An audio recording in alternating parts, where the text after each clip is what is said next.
transmettre, s'il vous plaît. L'an 2022 va être considéré un domaine privé des IPP. Il s'est tenu du lundi 29 au mercredi 31 août 2022 dans la salle polyvalente de filière Nova à Kinshasa, Gombe, les assises de la revue annuelle nationale des performances 2022 placées sous les thèmes consolidation et pérennisation de la gratuité de l'enseignement primaire ainsi que la lutte contre les antivaleurs.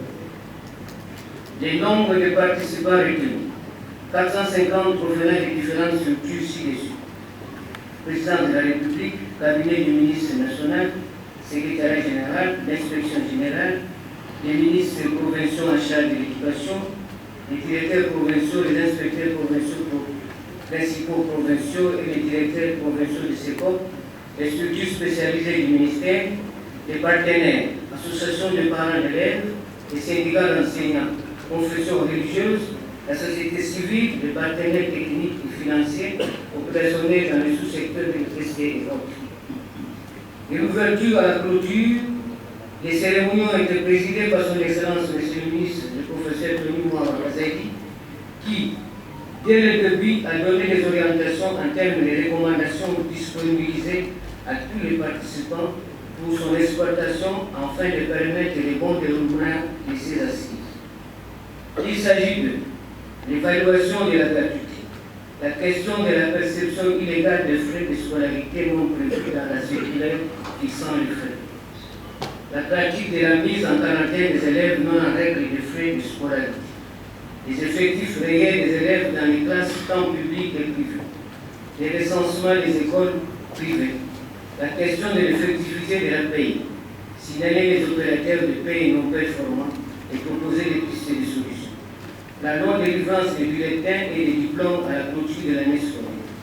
La relance des itinérances par les autorités provinciales au vers l'IPP du COSEC et de l'enseignement, les suivis pédagogiques. Les 10 travaux d'enseignement, les suivis pédagogiques. Les 10 travaux de M. Boilancaille, par général. Doter le ministère d'une planification montée souvent de l'année en cours, la mise à jour de la qui permettront l'orientation du travail des acteurs pour l'exercice 2022-2023 évalué. Au rapporteur de l'excellence sur les assises, l'hymne d'excellence, qu'il nous soit permis et pérennisation des assises courtes, techniques et orientées vers base des axes de la stratégie sectorielle de l'éducation en 9 sous-groupes en tenant compte des niveaux d'association ci-après ont été présentés. Présentation du rapport d'évaluation. 3 jours durant, je suivis avec attention soutenue le déroulement des assises de la revue annuelle des performances nationales 2022. Les différents rapports de performance, les travaux en sous-commission et les travaux en plénière se sont déroulés à ma grande satisfaction.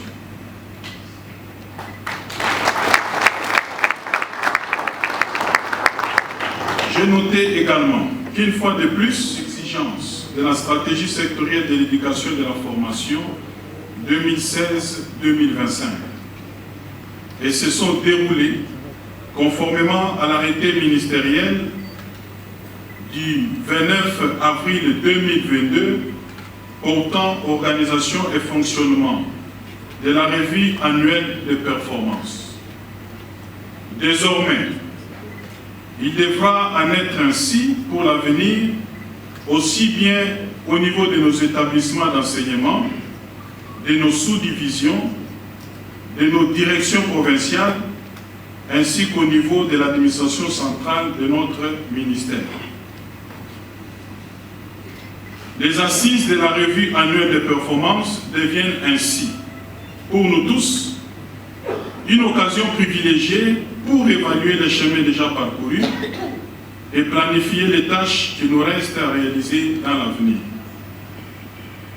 Je me réjouis aussi personnellement de constater que toutes vos recommandations vont dans le même sens que la vision de son Excellence, M. Félix Antoine Tshisekedi Tshilombo, président de la République et chef de l'État, celle de construire dans notre pays un système éducatif inclusif et de qualité qui permettra à notre pays de disposer, dans tous les domaines, d'une jeunesse active, instruite, pétrie de valeurs civiques et morales. Une jeunesse fer de lance pour la construction d'un Congo toujours plus fort, toujours plus prospère et toujours plus rayonnant. Je profite de cette occasion pour féliciter Madame le secrétaire général et le comité technique qui a travaillé sous son autorité pour les préparatifs et le bon déroulement de ces assises. J'adresse également mes remerciements les plus vifs aux partenaires pour leur accompagnement dans la réalisation des objectifs de la stratégie sectorielle de l'éducation et de la formation 2016-2025 que nous poursuivons ensemble pour le développement de notre sous-secteur. Je tiens quand même à souligner que ce n'est pas la première fois que ce genre d'assises se tiennent sous mon leadership dans notre sous-secteur. L'année passée, il y a eu une revue annuelle de performance. Des recommandations ont été formulées. Aujourd'hui, ces assises ont produit une autre kermesse de recommandations. Je me pose la question, avez-vous eu aussi le temps d'évaluer les degrés d'exécution des recommandations formulées l'année passée, voir ce qui a été fait et ce qui n'a pas été fait, pour que les recommandations que vous venez de produire ne viennent pas encore peupler les cimetières des recommandations inappliquées. J'entends avoir un rapport s'agissant de toutes les provinces éducationnelles. Le bureau de la RAP me transmettra cet état des lieux afin de me permettre d'évaluer chacun d'entre vous.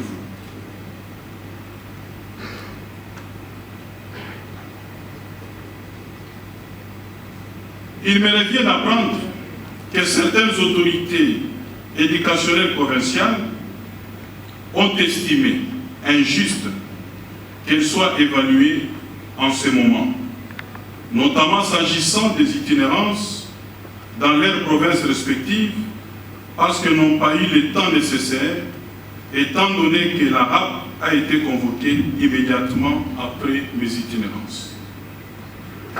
J'ai pris en compte cette considération. Ainsi, j'ai décidé d'accorder un moratoire de 3 mois à dater de cette rentrée scolaire afin de donner à chacun l'occasion de traduire en actes les orientations formulées par moi lors de mes itinérances dans vos provinces respectives, ainsi que les recommandations formulées lors de ces assises qui se clôturent aujourd'hui. Cependant, ce moratoire ne m'empêche pas de prendre douce et apaisé. Comme je l'ai indiqué, je lancerai les 5 en Danajik. Et c'est sur ces mots que je déclare close les assises de la revue annuelle des performances nationales 2022. Et je vais savoir si je peux vous remercier pour votre attention. Monsieur le ministre, présentement au ministre pour les choses.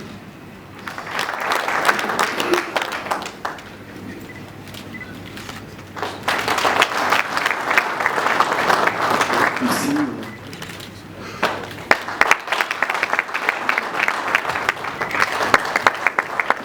La lutte contre les antivaleurs. Quel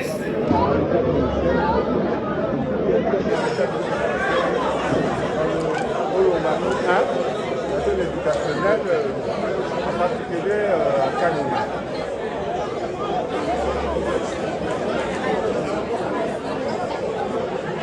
Bon, je dois vous donner mon point de vue.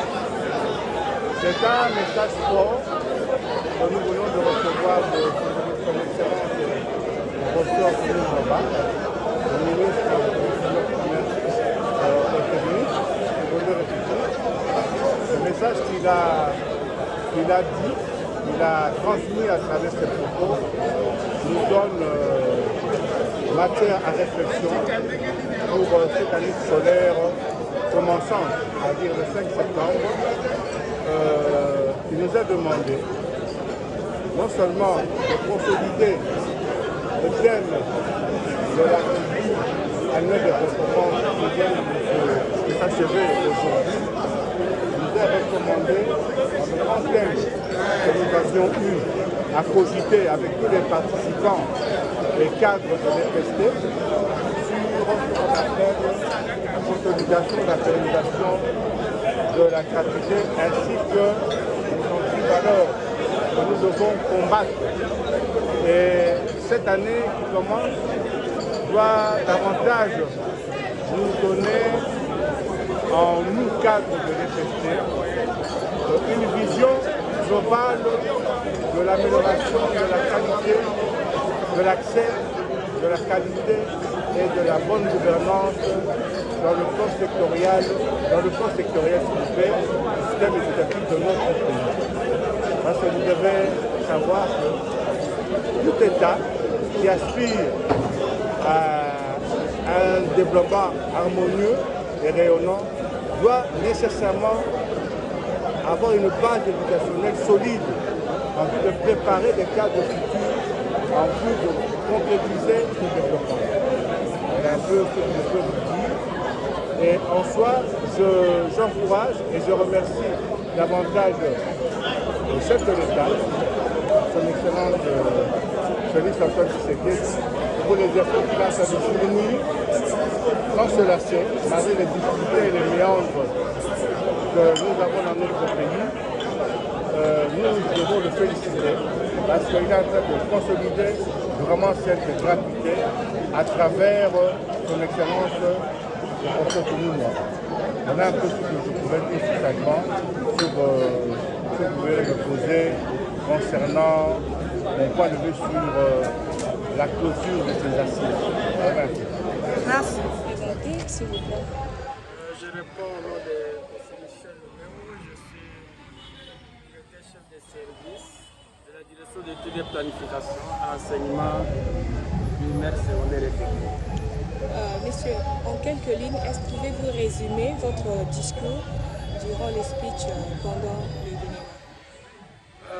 En fait, nous sommes là comme chaque année en train d'évaluer tout ce qui a été comme activité exécutée par le niveau national et le niveau provincial. Alors, c'est ce que nous appelons la revue annuelle des performances. Cette revue s'organise au niveau des provinces, en commençant par l'école, la sous-division et au niveau de la province éducationnelle. Et à la fin, tous ces niveaux-là vont préparer les rapports et les revues de performance. Et ensuite, il y a une revue annuelle de performance au niveau national. C'est ce qui a été depuis hier. Demain nous terminons, c'est pendant 3 jours. C'est juste pour essayer un peu d'évaluer, comme je l'ai dit tout à l'heure, les performances de toutes les activités qui ont été mises en œuvre et également les indicateurs. On doit dégager les indicateurs de performance de chaque niveau. Quels sont les points focaux que vous avez pu traiter en cette deuxième journée? Aujourd'hui, plus précisément, il y avait plusieurs présentations, mais parmi lesquelles j'ai présenté les réformes de notre sous-secteur. Il y a au moins au total, pour la stratégie sectorielle, 10 réformes. Mais en ce qui concerne l'EPST, il y a au moins 9 réformes. On était en train de voir l'état d'avancement de toutes ces réformes-là. combien qui sont déjà mises en œuvre. Je donne l'exemple de la réforme sur la gratuité. Elle est effective, sa mise en œuvre.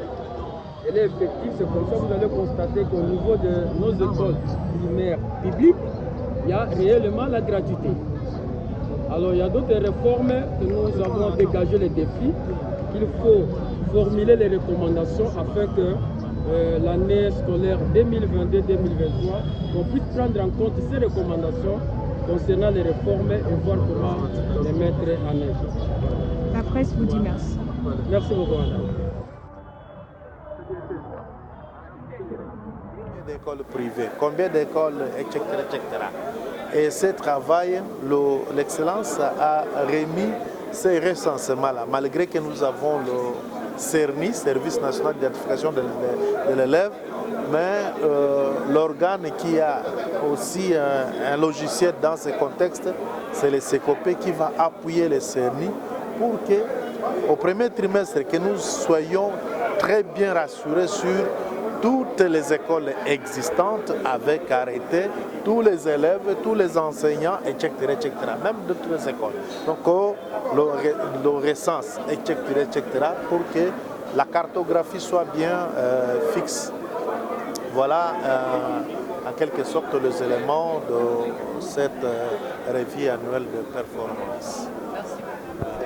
Honoré Bonga Ngamena, alias Mbamanabiki, je suis inspecteur principal provincial de la province éducationnelle Maïndombe 2, siège à Bolobo.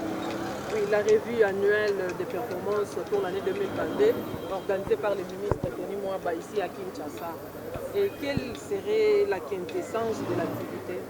Oui, la quintessence de cette revue annuelle de performance est que autour de recommandations que son Excellence le ministre Tony Mwaba a reformulées, c'était au nombre de 18 qui étaient à la base de ce travail que les IPP devraient abattre pour ressortir les recommandations réalistes et réalisables. Et c'est ça qui a fait l'objet de 2 jours, 3 jours, et que nous avons essayé d'éclater la commission en sous-commission pour essayer de parler de l'accès, de la qualité ainsi que de la gouvernance. C'est ça que nous avons essayé de parler au regard de ces 18 recommandations qui ont été formulées par son Excellence le ministre Tony Mwaba.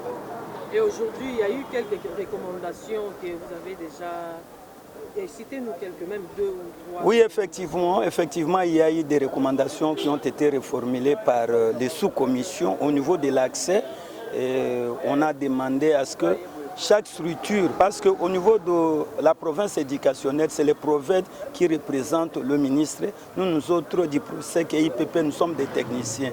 Et à partir d'abord de l'aspect accès, il y a eu certaines dispositions, certaines recommandations qui ont été faites, parmi lesquelles je peux par exemple citer de restructurer ou d'actualiser chaque fois la carte scolaire au regard de raisons sociales, au regard aussi des raisons économiques, etc., administratives. Donc cela a été fait. Et au niveau de la qualité, nous avons été obligés de reformuler encore des recommandations réalistes et réalisables pour l'intensification des itinérances, parce qu'il ne faudra pas que nous soyons seulement au bureau, il nous faut aussi obliger, nous qui sommes autorités, de descendre sur le terrain pour les itinérants et les itinérances, afin de pingler, afin de ressortir certains aspects qui nécessitent la résolution ou de propositions. Et enfin, au niveau de la gouvernance, nous avons essayé de décortiquer bien ces 18 questions pour montrer comment nous devons gérer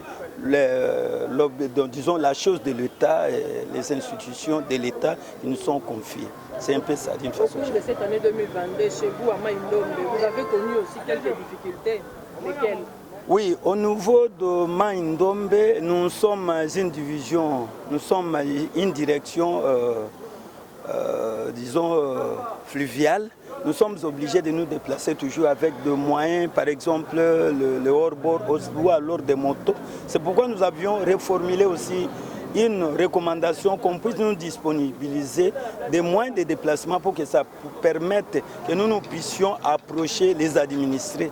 En dehors de ces moyens de mobilité, il y a eu aussi le problème de la prise en charge des enseignants au niveau secondaire, parce qu'il faudrait que ces enseignants qui n'ont pas encore de salaire, qui attendent le salaire, qu'ils puissent aussi avoir une prime de responsabilité. Sinon, ça va encore nous faire rentrer dans la case du départ où ces enseignants n'étant pas payés, ils seront encore lésés pour ne pas renforcer cette qualité de l'enseignement. Merci.